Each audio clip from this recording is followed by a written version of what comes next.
AI జైమానా వచ్చినా సరే మన సొసైటీలో పరిస్థితులు మాత్రం మారట్లేదు. బాలికలు, యువతులు, మహిళల చుట్టూ రాక్షసులు తిరుగుతున్నారు, వేధిస్తున్నారు, వెంటపడుతున్నారు, ప్రేమించాలంటున్నారు, లైంగికంగా ఇబ్బంది పెడుతున్నారు. ఇలాంటి ఘటనలు రోజు జరుగుతున్నాయి.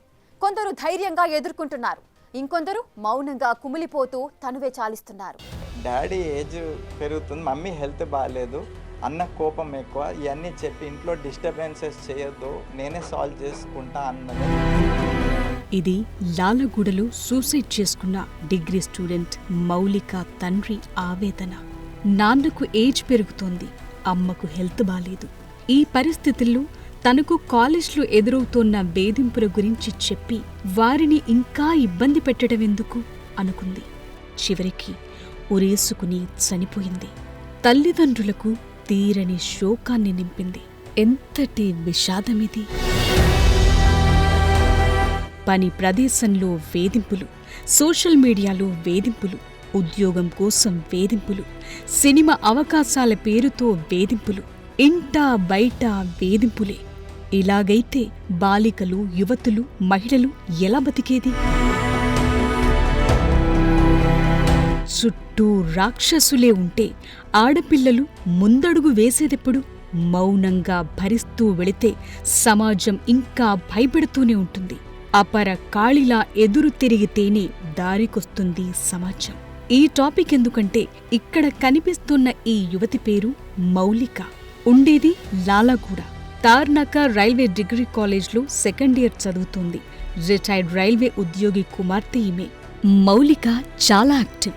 సోషల్ యాక్టివిస్టుపై శ్రద్ధ ఉంది, సామాజిక స్పృహ ఉంది, క్లాసికల్ డాన్సర్, చదువుల్లో టాపర్, మల్టీ టాలెంటెడ్ మౌలిక. ప్రశాంతంగా సాగిపోతోన్న జీవితం ఒక్కసారిగా తలకిందులయ్యింది. ఎప్పుడూ నవ్వుతూ ఉండే జీవితం బలైపోయింది. 19 ఏళ్లకే మౌలికకు నిండు నూరేళ్లు నిండాయి.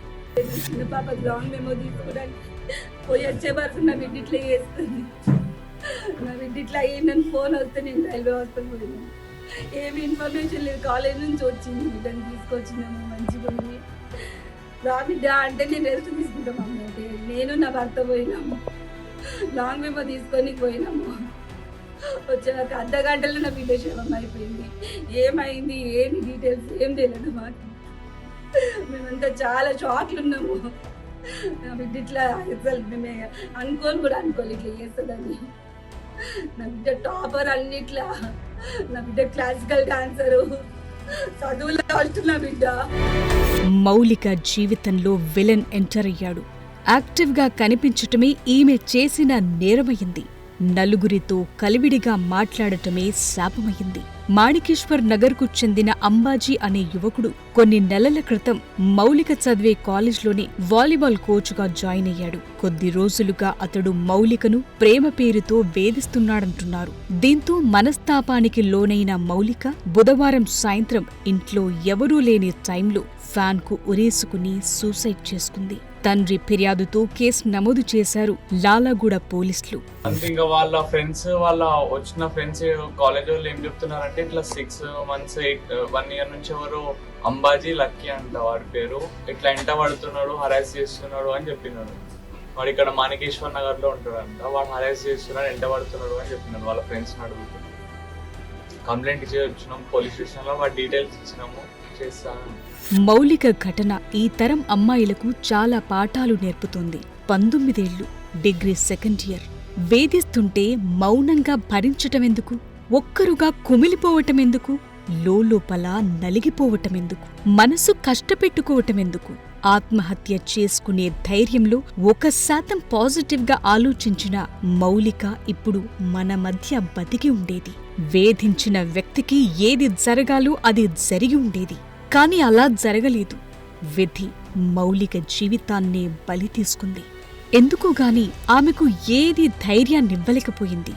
జీవితమే ఇప్పుడు బలైపోయింది.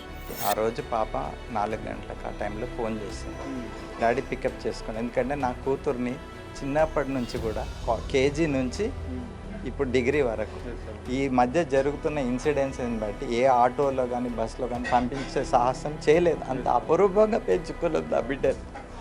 ఆ రోజు కూడా డాడీ పికప్ చేయంటే వాళ్ళ అన్న నేను వెళ్తా అన్నాడు. ఏమీ చెప్పలేదు. ఏదన్నా తను చాలా అసలు నాతో కానీ వాళ్ళ అమ్మతో కానీ వాళ్ళ అన్న చెల్లెలతో తప్పకుండా షేర్ చేసి, కానీ ఈ విషయంలో ఎందుకు షేర్ చేయలేదో ఆ పాయింట్ కూడా అడిగాం వాళ్ళ ఫ్రెండ్. అడిగితే డాడీ ఏజ్ పెరుగుతుంది, మమ్మీ హెల్త్ బాగాలేదు, అన్న కోపం ఎక్కువ, ఇవన్నీ చెప్పి ఇంట్లో డిస్టర్బెన్సెస్ చేయొద్దు, నేనే సాల్వ్ చేసుకుంటా అన్నదని తెలిసిందండి. నేను మీడియా ద్వారా ఒకటే ప్రాధేయపడుతున్నాను, ఇలాంటి ఇన్సిడెంట్స్ ఏ తల్లికి ఏ తండ్రికి జరగకూడదండి. సమస్యలేవో ఉన్నాయని సైడ్గా ఉంటే సరిపోతుందా? మౌనంగా ఉన్నంత కాలం ఇలాంటి రాక్షసులు రెచ్చిపోతూనే ఉంటారు. ఇలాంటి వేధింపులు కీచకులతో బలవుతున్నది అమ్మాయిలే. ఇది మన సభ్య సమాజం అని చెప్పుకోలేని పరిస్థితి. గజానికో గాంధారి పుత్రుడు ఉన్నప్పుడు ఇక సభ్యత ఎక్కడుంటుంది? ఇలా అన్యాయంగా అమ్మాయిలను వేధించే వాళ్లకు భయంకరమైన శిక్షలుండాలి. బెయిల్ కూడా రాకూడదు. అప్పుడే వారికి సొసైటీలో రక్షణ ఉంటుంది. అడుగు బయట పెట్టగలుగుతారు. లేకపోతే సమస్యలు ఇలాగే ఉంటాయి. 6 నెలల క్రితం మౌలిక మాదిరే రాజమహేంద్రవరంలో ఓ ఘటన జరిగింది. ఇక్కడ కనిపిస్తున్న ఈ యువతి పేరు నాగాంజలి. రాజమహేంద్రవరం కిమ్స్ బొల్లినేని హాస్పిటల్లో ఫార్మాలజిస్టుగా పనిచేస్తోంది. అదే హాస్పిటల్లో పనిచేసే ఏజీఎం పరిచయం పెంచుకుని ఆమె వెనకే తిరుగుతూ ప్రేమించానని నమ్మించి శారీరకంగా లైంగికంగా వేధించేవాడన్న ఆరోపణలొచ్చాయి. ఈ నేపథ్యంలోనే నాగాంజలిని బ్లాక్మెయిల్ చేస్తున్నాడన్న బాధతో మార్చి 23న సూసైడ్ నోట్ రాసి ఇంజెక్షన్ తీసుకుని సూసైడ్ చేసుకుంది. నాడు అంజలి డైరీలో సూసైడ్ నోట్ దొరికింది. ఆ లేఖలు ఆమెకు ఎదురైన వేధింపులు బయటపడ్డాయి. దీంతో అప్పట్లో మహిళా సంఘాలు ఆందోళనలు తీవ్రం చేశాయి. ఆమె రాసిన సూసైడ్ లెటర్ అందరినీ కన్నీళ్లు పెట్టించింది. మిగతా అమ్మాయిలను అలర్ట్ చేసింది. పనిచేసే ప్రదేశాల్లో, కాలేజీల్లో, స్కూళ్లలో, ఇంటి దగ్గర, ఇంటి బయట, పబ్లిక్ ప్లేసుల్లో ఎలా ఉండాలో, ఎంతటి అప్రమత్తత అవసరమో నాగాంజలి ఘటన నిరూపించింది. జీవితమంతా నాశనం చేసుకుని ఏడవటానికి కూడా తనకు ఓపిక లేదని సూసైడ్ లెటర్లో రాసుకొచ్చింది. జీవితంపై చాలా కలలు కన్నానని, కాని వాటిని చెదిమేశాడని ఆవేదనను వ్యక్తం చేసింది. ఒక ఫంక్షన్కు చీర కట్టుకుని వెళ్లటమే తాను చేసిన పాపమని, ఒక మోసగాడి కన్ను తనపై పడిందని రాసుకొచ్చింది. తాను చదువుకున్న చదువు కూడా తాను చనిపోవటానికి అన్న సంగతి గ్రహించలేకపోయానంది. ఆడపిల్లలకు రక్షణ లేదని, తనను ఎంత కొట్టినా తిట్టినా ఓపికగా భరించానని, తనకు ఎదురైన ఘటనలను వివరించింది. ఇక తట్టుకునే శక్తి, ఓపిక తనకు లేదని, అన్ని రకాల వేధింపులతో ఇక తనువు చాలిస్తున్నానంది. అమ్మా, నాన్న, క్షమించండి, వేరే దారిలేకే చనిపోతున్నానంటూ చివరి మాటగా ముగించింది. ఎంతటి ఘోరమిది! ఎంతటి విషాదమిది! వేధింపులు ఎదురైతే ధీటుగా ఎదుర్కొనే శక్తి ఉండి ఉంటే ఇప్పుడు మౌలిక, నాగాంజలి బతికి ఉండేవాళ్లు. తమకు జరిగిన అన్యాయం, హెరాస్మెంట్పై పోరాటం చేసేవాళ్లు. వేదనతో కుమిలిపోయారు. జీవితాన్ని ముగించారు. తమ వాళ్ల సపోర్ట్ తీసుకుని ఉన్నా బతికి ఉండేవాళ్లు. వీధి రౌడీ, సహ విద్యార్థి, దూరబంధువు అందాక ఎందుకు, ఆఖరికి దగ్గరి వారైనా మరొకరైనా వావి వరుసల్లేవు, బంధాల్లేవు. అలాంటి ఘోరాలు జరుగుతున్న సమాజమిది. ఇక సోషల్ మీడియా ముసుగులో జరుగుతున్న ఘోరాలకు అంతేలేదు. చివరికి జీవితాలే బలవుతున్నాయి. ఇందులో సున్నిత మనస్కులు చిక్కుకుని విలవిల్లాడుతున్నారు, ఆత్మహత్యలు చేసుకుంటున్నారు. యువతులను అలర్ట్ చేయడంలో తల్లిదండ్రులు, సమాజం కూడా కీలకమే. మహిళలకు మంచి రోజులొచ్చాయి, వస్తున్నాయి, వచ్చేశాయి అని ఎవరైనా అంటే ఒక అడుగు ముందుకు, 6 అడుగులు వెనక్కు అన్నట్లుగా పరిస్థితులున్నాయి. అటు తిరిగి ఇటు తిరిగి సమస్యంతా వేధింపుల చుట్టూనే తిరుగుతోంది. ఒక అమ్మాయి స్వేచ్ఛగా పనిచేసుకునే వాతావరణం ఎక్కడా ఉండటం లేదు. స్కూల్ అయినా, కాలేజ్ అయినా, పనిచేసే ఆఫీస్ అయినా, బస్ అయినా, రోడ్డైనా, ఇంటా బయట ఏదో రకంగా వేధింపులు. కొందరే ఎదురు తిరుగుతున్నారు, ఇంకొందరు మౌనంగా భరిస్తున్నారు, మరికొందరు బలవుతున్నారు. అన్ని రంగాల్లో ఎదిగే స్కోప్, శక్తి, సామర్థ్యాలు మహిళలకున్నాయి. పనిలో తమ సత్తా చాటుకుంటున్నారు. రాజకీయాల్లోనూ తమదైన ముద్ర వేస్తున్నారు. కాని గజానికో గాంధారి పుత్రుడున్న దేశం మనది. మహిళలను ఎన్ని రకాలుగా వేధించాలో అన్ని రకాలుగా నరకం చూపిస్తున్నారు. ఎవరికి చెప్పుకోవాలో తెలియక, చెబితే ఏమవుతుందోనన్న భయాలు. ఇంట్లో వారిని ఇబ్బంది పెట్టటమెందుకు? ఇలాంటి ఆలోచనలతో లోపలే కుమిలిపోతూ మౌలిక మాదిరి సూసైడ్ చేసుకుంటున్న వారెందరో ఉంటున్నారు. పనిచేసే చోట వేధింపులతో 2017-2022 మధ్య దాదాపు 2.1 కోట్ల మంది మహిళలు శాశ్వతంగా ఉద్యోగాలను వదిలిపెట్టారు. మరో ఉద్యోగం వెతుక్కునే సాహసం చేసే పరిస్థితి కూడా లేదు. అందరూ నిర్భయంగా సమస్యలను ఎదుర్కొనే పరిస్థితుండదు. కొందరే చాలా ధైర్యంగా తమ సమస్యలపై పోరాడుతారు. ఇంకొందరు అడుగు పెట్టాలంటేనే భయపడే పరిస్థితులున్నాయి. ఇంకోవైపు ప్రస్తుత సమాజంలో అమ్మాయిలు మోసపోతున్న ఘటనలు కామన్ అయ్యాయి. ఇంకొన్ని సందర్భాల్లో బ్లాక్మెయిల్స్తో మనోవేదనకు గురవుతున్నారు.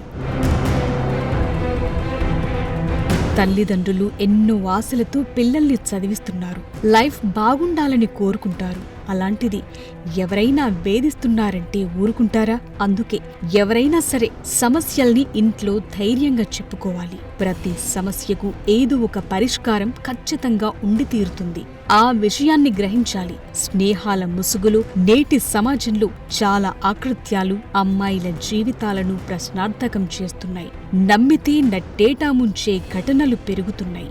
సమాజంలో పైకి మనకు కనిపిస్తున్నవి కొన్నే.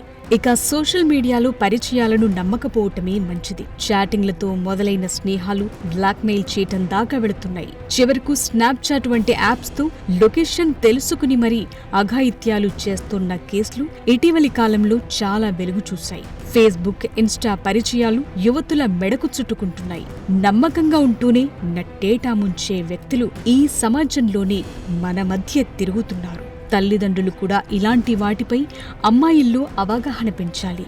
పక్కింటి అంకులైనా, ఎదురింటి కుర్రాడైనా, ఆఫీసుల్లో సహ ఉద్యోగైనా ఎవరిని నమ్మే పరిస్థితి లేదు. ఎవరిని నమ్మి ఇల్లు దాటి బయటకు పంపే పరిస్థితి అస్సలే కనిపించటం లేదు. సమాజంలో ఎవరు ఎలా ఉంటారో తెలియకపోవటం, తెలిసిన వారే కదా అని నమ్మటం, ఇలాంటి వాటితో ఘోరాలు జరిగిపోతున్నాయి. ఇతరులను గుడ్డిగా నమ్మటం ద్వారా ఏర్పడే నష్టాలను చెప్పేలా పేరెంట్స్ చొరవ తీసుకోవాలి. వేధించేవారికి చెక్ పెట్టేందుకు సిద్ధంగా ఉండాలి. అంతే తప్ప సూసైడ్ చేసుకునక్కర్లేదు. ఎదురించి నిలబడాలి. ఇంట్లో చెప్పటానికి ఏమాత్రం భయపడద్దు. ధైర్యంగా చెప్పేయాలి. ఏదో ఒక పరిష్కారం దొరుకుతుంది కదా. భవిష్యత్పై ఎంతో ఆశలతో చదువుకుంటూ అన్ని రంగాల్లో రాణిస్తున్న అమ్మాయిలు ఇంట్లో తల్లిదండ్రులకు శోకం మిగిల్చవద్దు.